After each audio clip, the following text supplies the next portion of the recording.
Hello students, कैसे हैं आप। मैं आपका दोस्त विकास भारती आज आपके लिए लेके आया हूँ अकाउंटेंसी के एक अनदर वीडियो। लास्ट वीडियो में हमने कंप्लीट किया था admission of A partnership accounts.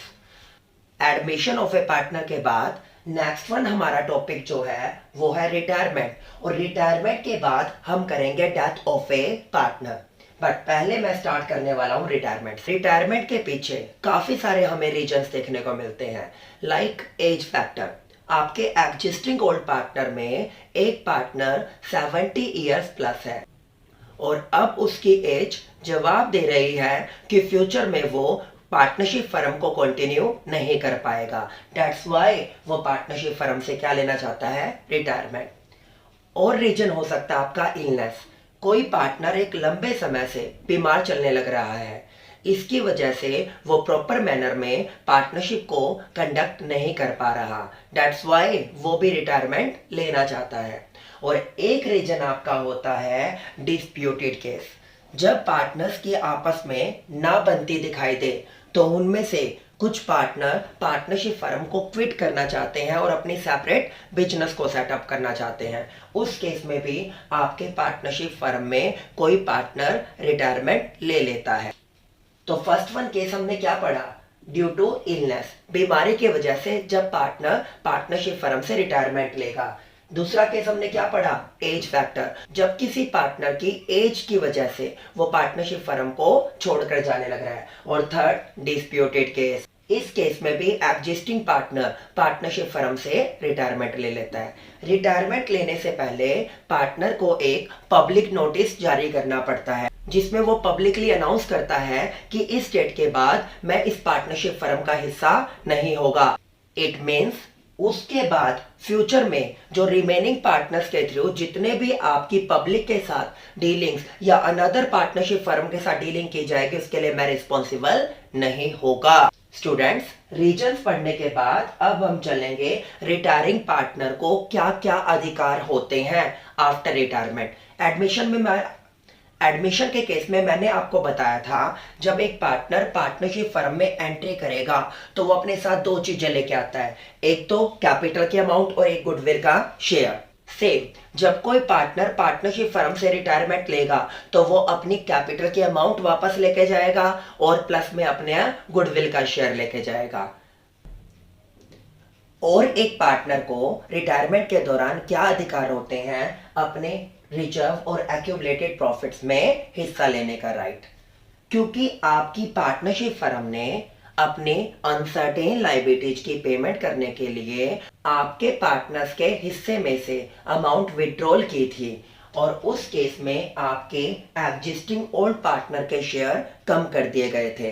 Same accumulated profit, बंटवारा करना, जो बांटने योग्य लाभ थे जो पार्टनर्स को बांटने चाहिए थे फर्म को, वो पार्टनरशिप फर्म ने अपने पास रख लिए थे एज ए इंटरनल लायबिलिटी। जब वो पार्टनर जाएगा तो अपना रिजर्व और अपने एक्यूमुलेटेड प्रॉफिट्स में पार्ट लेकर जाएगा, क्योंकि उसी के पार्ट में से पास्ट में कभी ये पार्ट कटा था।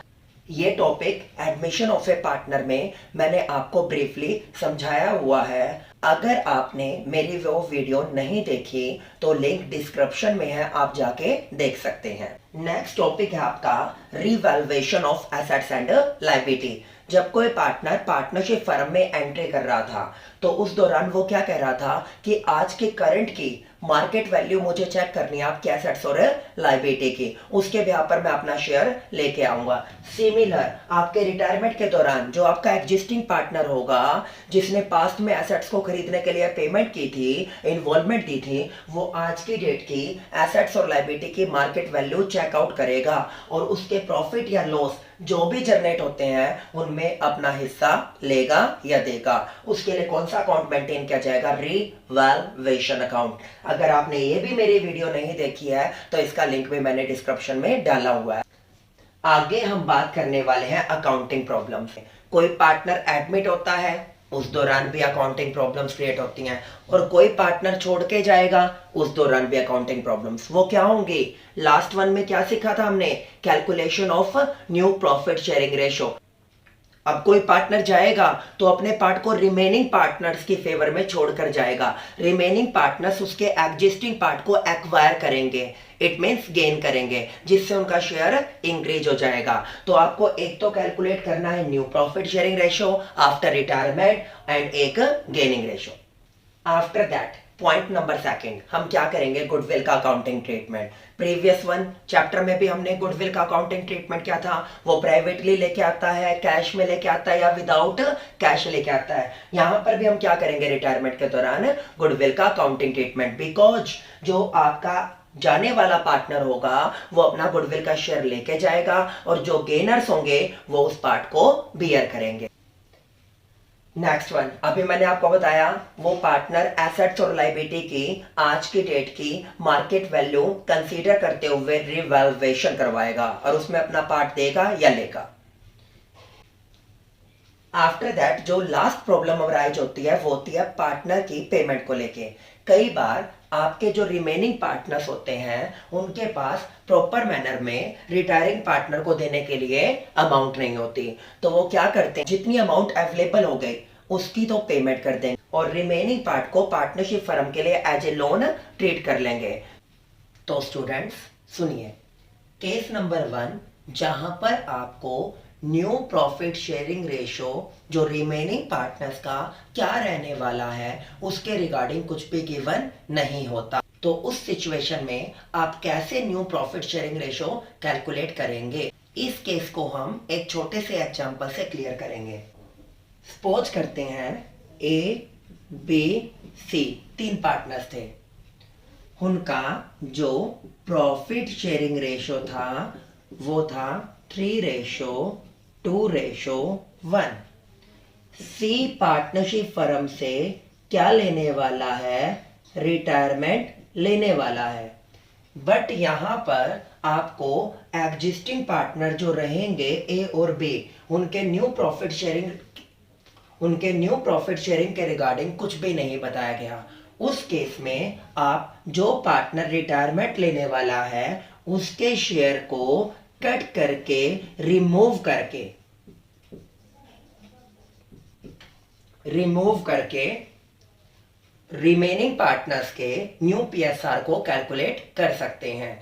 तो अगर आपका सी रिटायरमेंट लेगा तो ए और बी का जो new profit sharing ratio future के लिए निकल के आएगा वो आपका 3:2 होगा।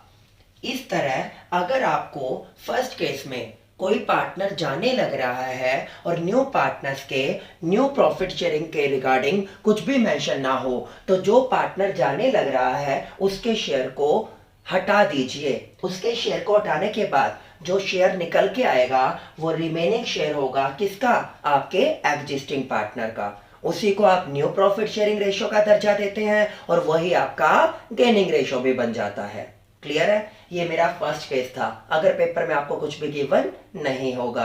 अब हम करेंगे case number second. First case में हमने क्या पढ़ा था कि आपको शेयर के रिगार्डिंग कुछ भी गिवन नहीं है। सेकंड केस उसके अपोजिट है, वो बोलता है कि कंटिन्यूइंग पार्टनर के शेयर को स्पेसिफिकली क्वेश्चन में मेंशन किया गया है। तो आप उस केस में न्यू शेयर निकालने के लिए क्या करेंगे, जो उनका ओल्ड एग्जिस्टिंग शेयर था उसमें जो पार्ट उन्होंने रिमेनिंग पार्टनर से जो पार्ट गेन किया उसे आपके ओल्ड शेयर में एड अप कर दूंगा और आपका क्या कैलकुलेट होके आ जाएगा, न्यू शेयर। एक एग्जांपल लेते हैं, इसमें भी ए बी सी ये आपके पार्टनर्स थे। रेशो कितना है, 3:2:1।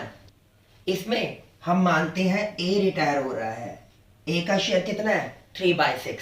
ये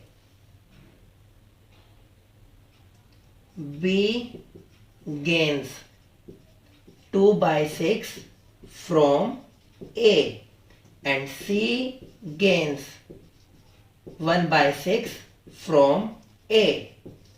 आपको पता है जब आप लास्ट चैप्टर करते थे फ्रॉम का मतलब मैंने वहां पे क्या बताया था, माइनस कर देना, और ऑफ का मतलब मल्टीप्लाई। यहां पर ये पार्टनर क्या कर रहे हैं, एक्वायर, जो देने लग रहा है उसके शेयर में से तो मैं माइनस ही करूंगा। 3/6 माइनस में 2/6, 3/6 माइनस में 1/6। तो ए के शेयर में से तो मैं एक्चुअलिटी में माइनस ही कर रहा हूं, बट जो रिमेनिंग पार्टनर्स रह गए बी और सी, ये कौन है? गेनर। गेनर मीन्स इनके ओल्ड शेयर में आप क्या करने वाले हो? Add up. तो मैं क्या करूंगा? बी के शेयर के लिए 2/6 प्लस 2/6 आपका कितना हो गया? 4/6। सी के लिए 1/6 प्लस 1/6 क्या आ गया? 2/6। पहले कितना था? 6/6। अब कितना है? 6/6। It means total part firm का अभी भी 1 ही होगा। तो इस तरह अगर आपको क्वेश्चन में स्पेसिफिकली सब कुछ गिवन है तो आप क्या निकाल सकते हैं? New profit sharing ratio. अब इसका लास्ट केस हम करेंगे। थर्ड केस देखिए student, when the ratio in which remaining partners acquire the share of outgoing partner is given, it means same just like admission of a partner। वहां पर भी आपको ratio given होता था, यहां पर भी आपको पार्टिकुलर रेशो गिवन है। तो उस केस में आप कैसे कैलकुलेट करेंगे? यहां पर भी हम क्या लेने वाले हैं? एक डेमो। देखो अब हम इस पॉइंट को भी एक डेमो के थ्रू क्लियर करने वाले हैं। सेम एग्जांपल, एबीसी पार्टनर है, 3-2-1 का रेशो है। फर्स्ट केस में मैंने सी को रिटायर किया था, सेकंड केस में मैंने ए को किया था, तो क्यों ना अब थर्ड केस में मैं बी को कर लूं। बी का पार्ट कितना बनता है? 2/6। उसको बी की रिटायरमेंट के बाद ए और सी लेने वाले हैं किस रेशो में? 2:1 में। तो ये एक्वायर्ड करेंगे। पार्टिकुलर रेशो के केस में मैंने आपको क्या बताया है कि आपको पेपर में कुछ भी गिवन ना हो तो मल्टीप्लिकेशन रूल लागू होता है। तो आप क्या करोगे? ए एक्वायर्ड, कितना शेयर था इसका? 2/6 इनटू में 2/3, 4/18। सी एक्वायर्ड 2/6 का 1/3 का मतलब पता है ना? ऑफ। ऑफ का मतलब मल्टीप्लाई होता है। तो कितना हो गया? 2/18। ये कैलकुलेट कर दिया आपने। अब ये तो इनका निकल जाएगा। अब ये जो आपके सामने निकल के आया 2:1, ये तो सर आपका गेनिंग रेशो है। मुझे क्या कैलकुलेट करके देना है आपको? New profit sharing ratio. तो न्यू प्रॉफिट शेयरिंग रेशो निकालने के लिए मैंने ए का शेयर देखा, 3/6। 3/6 में कितना ऐड कर दिया? 4/18। एज इट इज सी का शेयर 1/6, इसमें कितना ऐड कर दिया? 2/18। एलसीएम लेता हूं, 6 3 जा और 3 3 जा, ये आपका आया 13/18। 6 3 जा प्लस 2, 5/18। 13 प्लस 5, 18/18। मेरा टोटल पार्ट 1 बन रहा है। इसका मतलब मेरा आंसर करेक्ट है। इस तरह आपने फर्स्ट केस में जहां पर आपके कंटिन्यूइंग पार्टनर को क्या मिल रहा है, कुछ भी गिवन नहीं था, मैंने आपको क्या सिखाया कि आप क्या कर देना, जो पार्टनर जा रहा है उसके शेयर को बिल्कुल ही रिमूव कर देना। रिमेनिंग जो पार्ट होगा वही गेनिंग और वही आपका न्यू प्रॉफिट शेयरिंग रेशो होगा। दूसरे वाले में क्या दे रखा था आपको? स्पेसिफिकली आपको गिवन था, तो वहां पे आपने क्या किया? जो पार्ट दे के जाने लग रहा है वो फ्रॉम, और जो लेने लग रहा है उनके लिए भी फ्रॉम। ले रहे हैं तो ऐड, और जो दे रहा है उसको लेस। थर्ड वाले में पार्टिकुलर रेशो गिवन है। पार्टिकुलर रेशो के केस में आप इन दोनों के इंपैक्ट को दिखाने के लिए क्या करोगे? मल्टीप्लिकेशन रूल, क्योंकि क्या यूज हुआ है? ऑफ। Of means multiply. तो 1 by 1 हमने तीनों केसेस देखे। अब हम करने जा रहे हैं गेनिंग रेशो। गेनिंग रेशो क्या होता है, उसका फार्मूला क्या होता है, वो अब हम इस वीडियो में आगे समझेंगे। देखिए, देखो स्टूडेंट, नेक्स्ट टॉपिक हमारा है गेनिंग रेशो को लेके।